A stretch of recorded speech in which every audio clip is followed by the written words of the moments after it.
Welcome to A Well Cared For Human, the podcast that tries to convince you that you are 100% normal and an even better than okay example of the human species, despite the fact that sometimes we feel like the craziest, most incapable, or worthless creatures on the face of this planet.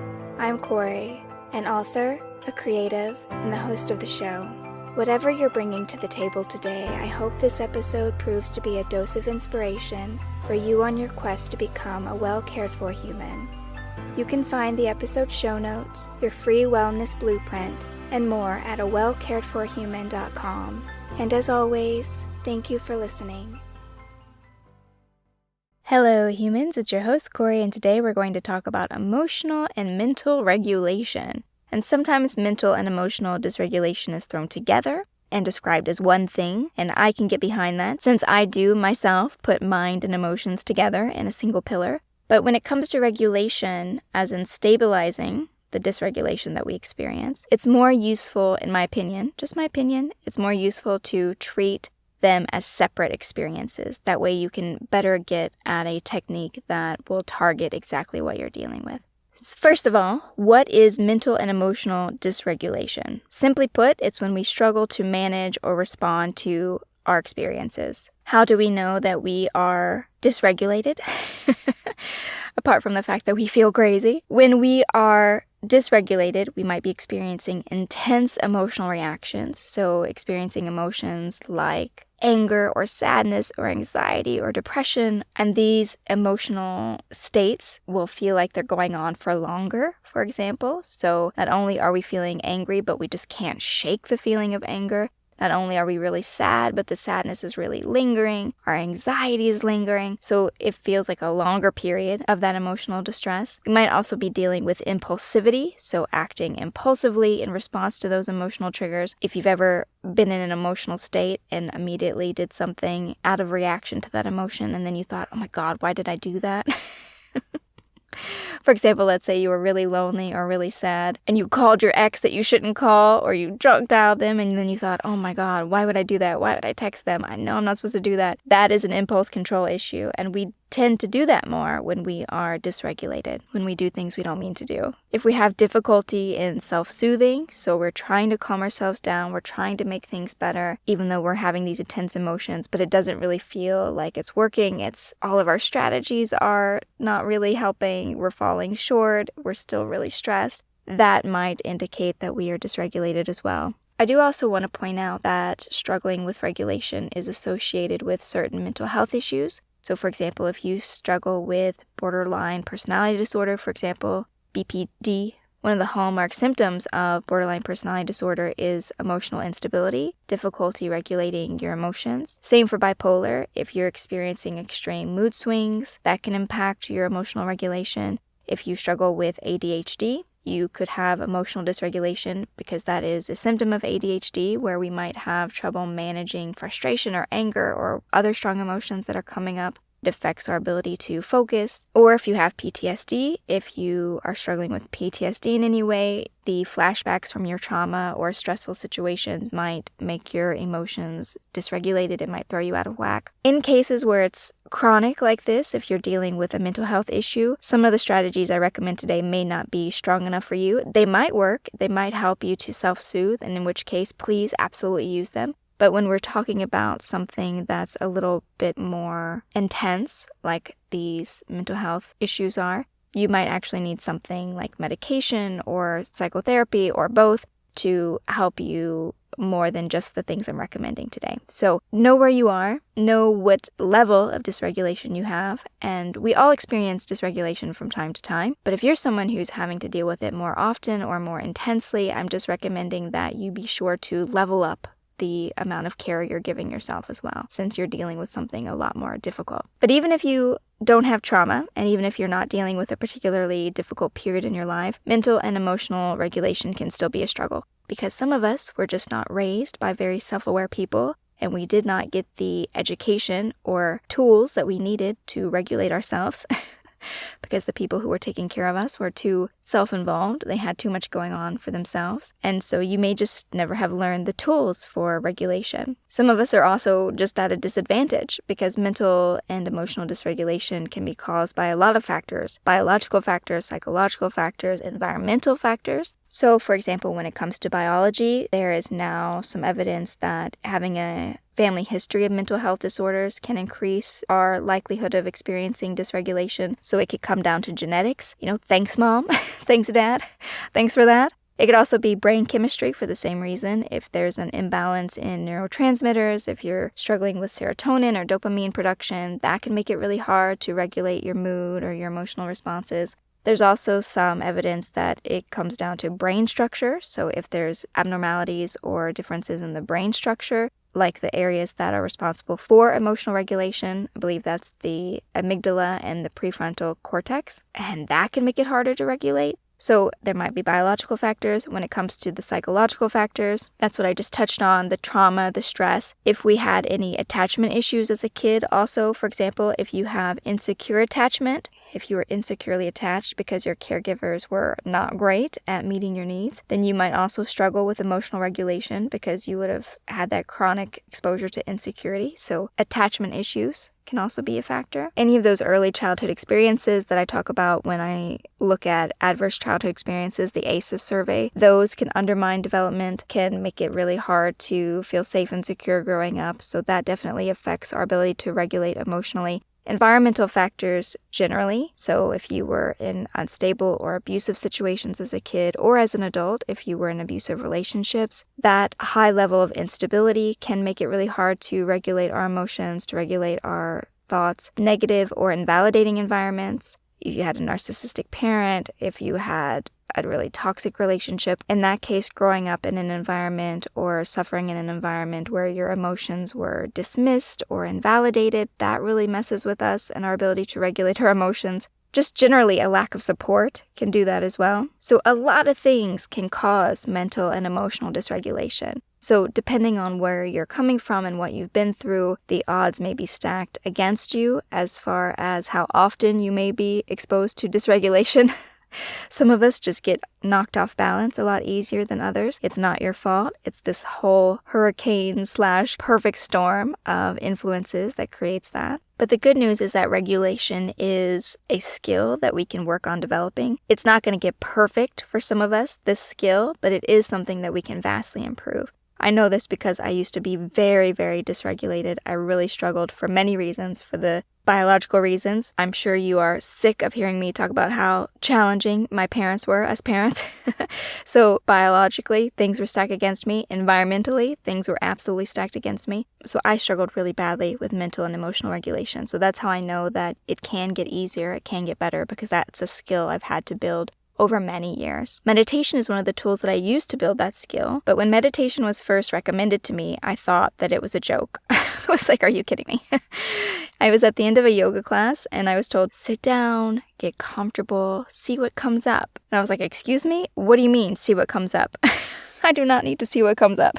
I had been in therapy for a few years at this point, so I was like very aware of what was going to come up if I sat with my feelings. And so like many traumatized people, I was dealing with really strong emotional reactivity. To be highly emotionally reactive is the opposite of being emotionally regulated. Let's use the metaphor of emotional regulation as volume control. So when you are emotionally reactive, the volume is way up. Even the smallest stressor can feel like a major crisis because your emotions are on full blast. Emotional regulation becomes difficult when you are chronically exposed to this really loud volume, and that chronic exposure is created by the trauma and neglect that I experienced as a kid. So emotional regulation, or developing the skill of emotional regulation, is learning to turn the volume on your emotions down. You're obviously not going to stop having emotions. No one on this planet, unless you are sociopathic, I guess, and you just don't have a great connection to your feelings. Unless there's a situation like that, you are absolutely going to feel your feelings, whether you like it or not.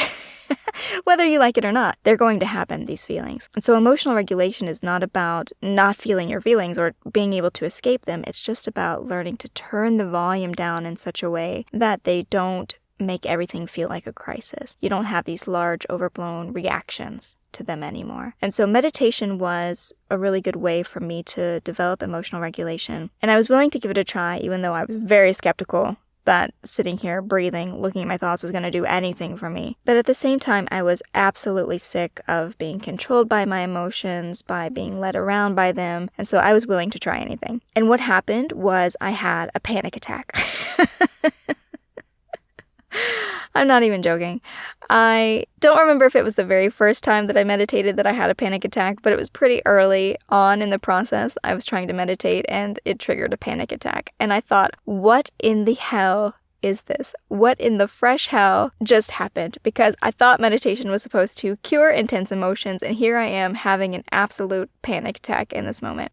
And it took me a while to realize that the panic that had come up during my meditation, what I was experiencing, was my mind's overreaction to the fact that I was trying to turn down the volume. I had finally found the volume button, and I was trying to turn it down, and my brain was like, holy hell, what are you doing? You can't do that. Oh my God. It panicked. It reacted strongly to me trying to change something in my mental environment that it had gotten really used to. And so the mind freaked out. It was like, how are you going to hear me? How are you going to know that there's danger? How are you going to know if something catastrophic is about to happen if you can't hear these alarm bells? And so that caused my spike in panic, the strong emotion, the overwhelm. And I just want to share that story with you, as embarrassing as it is, meditating and giving yourself a panic attack. My God. But I'm willing to share that story with you because it's very possible that when you start learning to regulate, when you start playing with that volume button, that you will have a strong emotion or a strong sense of overwhelm to that very attempt to do it. So that's why I recommend, if you're struggling with emotional regulation, to get a great therapist, to have someone to help you with this process, because our mind and our emotions do control how we see ourselves. It controls how we see the world, how we react to everything that happens. And so it has a tremendous power over us. And it can be really hard to challenge that power all by ourselves. It can be really hard to say, I'm not going to do this anymore, because for a long time, that part of you has been in control and it's had the power over you that it's had. And just to decide that you're not going to let it hold the reins anymore, the mind will react poorly to that. If we stroll into the little old town of mind and emotions and we declare that there's a new sheriff, we can expect absolutely that there's going to be a showdown in the street, because our mind and our feelings have gotten very comfortable being in charge. They're power hungry. They love holding the reins. They don't like it when we try to take it away. So just be prepared for the possibility that your initial reactions to trying to get your regulation under control will be a lot of pushback from your mind and emotions. That's why I say there's no shame in getting professional help when you need it, especially in these early stages when you're trying to get a grip on how to do this emotional mental regulation thing. They might also just have really great tools for you to work on your mental and emotional regulation. Because again, it's a skill and it's about developing these tools. For a lot of us, we just didn't have them. Apart from the meditation, what has helped me in stabilizing my emotions and clearing up my mental mess has been to divide it between mental and emotional. So it is kind of really, in truth, if we're looking for definitions, the same thing. But it depends on what angle you're being overstimulated. So let me explain what that means. If we describe mental dysregulation as sensory overload, meaning that any situation where we have to process a lot of data. So when my house starts to get really messy and everywhere I look, I'm just seeing stuff and more stuff. I'm like, oh my God, I'm actually going to be killed by the amount of stuff in my life.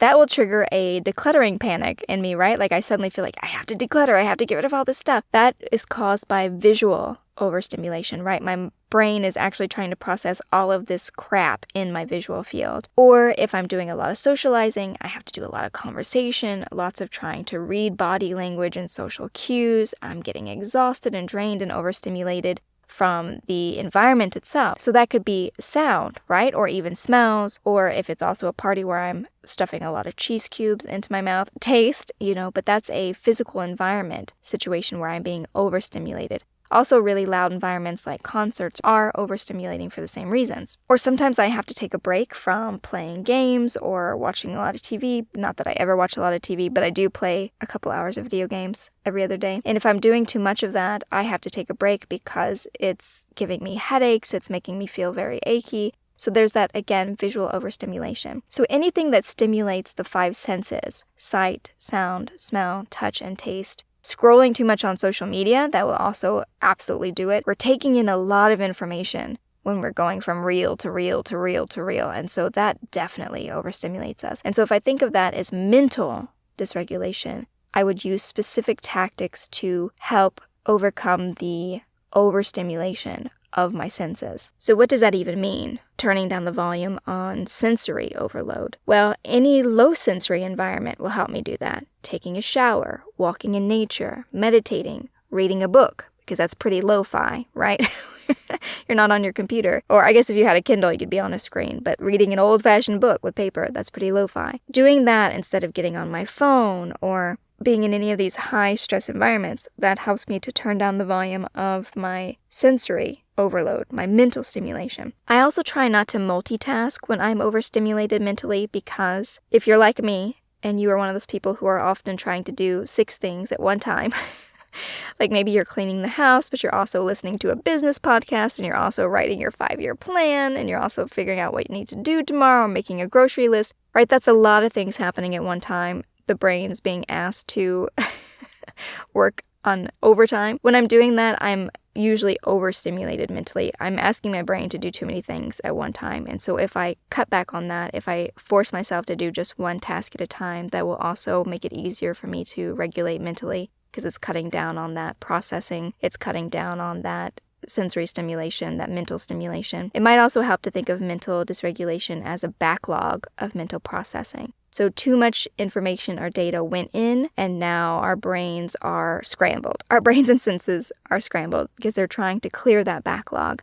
So anything that we can do to slow down the input stream, stop sending things to the data processor, that will give our brains a chance to catch up. That'll give our senses a nice little break from processing the environments around us. Now that's a different experience than thinking about emotional dysregulation. So we can think of emotional dysregulation as a backlog of emotional processing rather than data input or sensory overload. So too much emotion in the processor is what's giving us a hard time. This could be due to a traumatic experience, or this could be due to any experience really that you haven't had time to process or decompress from. That can be what causes the backlog. Or if our processing machinery isn't so good, as I mentioned, if we're struggling with poor genetics or a crappy childhood or some kind of mental illness getting us down, that could make it really hard to process. Or our processing speed might just be a lot slower than everybody else's because our computer's not so great. In all cases, when it comes to getting emotionally regulated, it is about turning down the volume on the emotions. And there's many ways to do that.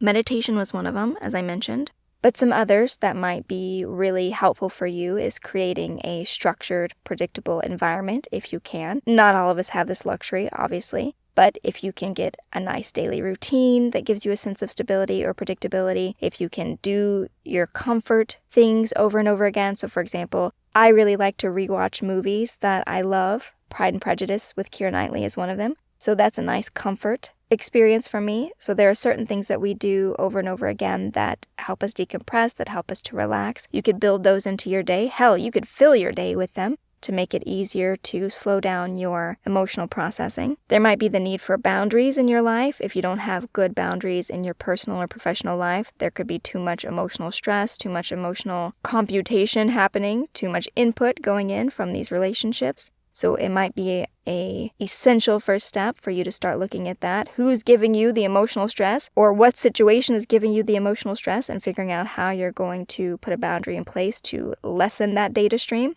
If not, break up with it entirely. There's therapy that I mentioned. Cognitive behavioral therapy is what I went through, and I found that to be extremely helpful because it focuses on negative thought patterns, negative emotional patterns that you can unlearn, essentially. But there's many other forms of therapy that might be great for you as well. Some of us do need medication, antidepressants or mood stabilizers or antipsychotics. So if you think you will benefit from being on medication, absolutely look into that. Only you will know if that's the right step for you. I am not qualified to tell you to get on medication or off medication, for that matter. But just knowing that that's an option if you need some help with that emotional regulation. It could also be about developing coping skills, the meditation, the mindfulness, the breathing exercises, the grounding techniques. So usually if I'm too in my emotions and I'm absolutely dysregulated, if I do a grounding technique, that can help me get back into my body. So interestingly enough, grounding techniques are usually physical sensations. So this is another reason why I like to separate out mental dysregulation and emotional dysregulation. Because if you were very mentally dysregulated, you were overstimulated, you're obviously not going to use physical sensations to bring yourself back.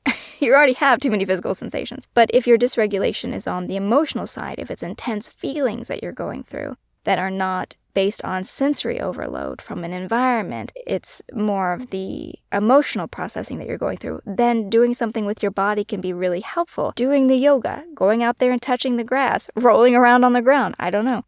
Doing that thing that helps you to reconnect with actual physical reality rather than just being swept away in the hurricane chaos of your emotions and your mind. Exercise is another really great way to decompress from emotions. So I don't anymore, but I used to go for a run or a really long walk when I was having a lot of emotional dysregulation, because that helped me to get my heart rate up. It helped to bring me back into my body, get out of my head, get out of my emotions. So exercise might be of benefit to you. Also, looking at your diet. Now, this might be controversial. I don't want to be like, cut sugar and you won't have emotional problems. Obviously, that's not going to be true for everyone. But what I will tell you is that when I've had a lot of sugar, I am a lot more dysregulated emotionally. I don't know if there's any science to that. I don't know what the medical field is saying about that. This could be purely my experience, but I just want to share it with you in case it's something you'd like to try. I don't think cutting sugar completely from your diet will make you happy. That will make you sad for other reasons.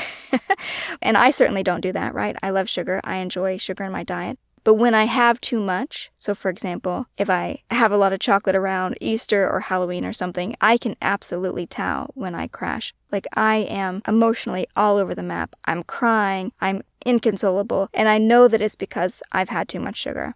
And so just gonna throw that out there, that there might be some foods, looking at you, sugar, that makes it harder for you to regulate. So if you want to cut back, that might be something to look into.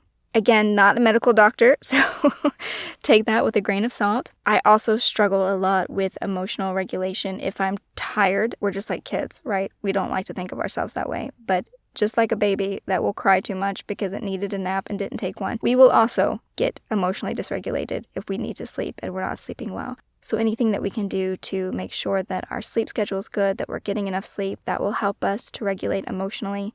And just healthy relationships generally. Having healthy relationships in my life that were open and honest, that were validating my feelings, was so helpful, and it was so different than the people who made me feel so dysregulated, who were always invalidating my feelings, or who was always making me jump from crisis to crisis.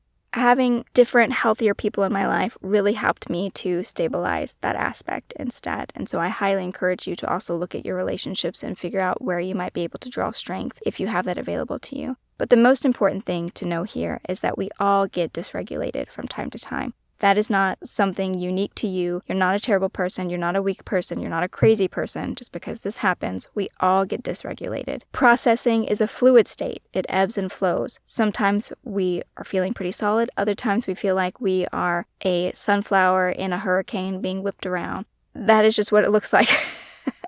The best thing that you can do for yourself in those moments is not make it worse by judging yourself for being dysregulated. Don't tell yourself what a terrible person you are, how unstable you are. I'm such a mess. I'll never get it together. I'm so crazy. Don't beat yourself up like that if you're feeling dysregulated. When you're dysregulated, okay, it happened. You're dysregulated. Now take a breath, relax, and decide what you're going to do about it, because the power to get regulated is always in your hands. And that's it for today, dear human. As always, I hope you found this episode useful. And if you would like to write into the show today and ask me for my thoughts on something that you're dealing with, I would love to hear from you through any of my social media or through email at corey@coreyimshrum.com. Otherwise, I will be back next week with another episode of A Well Cared For Human, and until then, please take good care of you. This episode of A Well Cared For Human was written and produced by me, Corey Marie. The music was by Late Night Feeler and Esther Abrami. If you like what I'm doing here, please consider visiting my Patreon. For as little as $1 a month, you get early ad-free access to the episodes, as well as a monthly patrons-only Q&A, bonus videos, and more. Not to mention that your Patreon support lets me know that you find value in the show and want it to continue. You can find me on Patreon by visiting www.patreon.com/Corey Marie. If you can't support the show financially, that is okay. You can still subscribe to the show, leave a review of the show, and recommend the show to your friends, not just the neurotic ones. All of this helps so much. And as always, thank you for listening.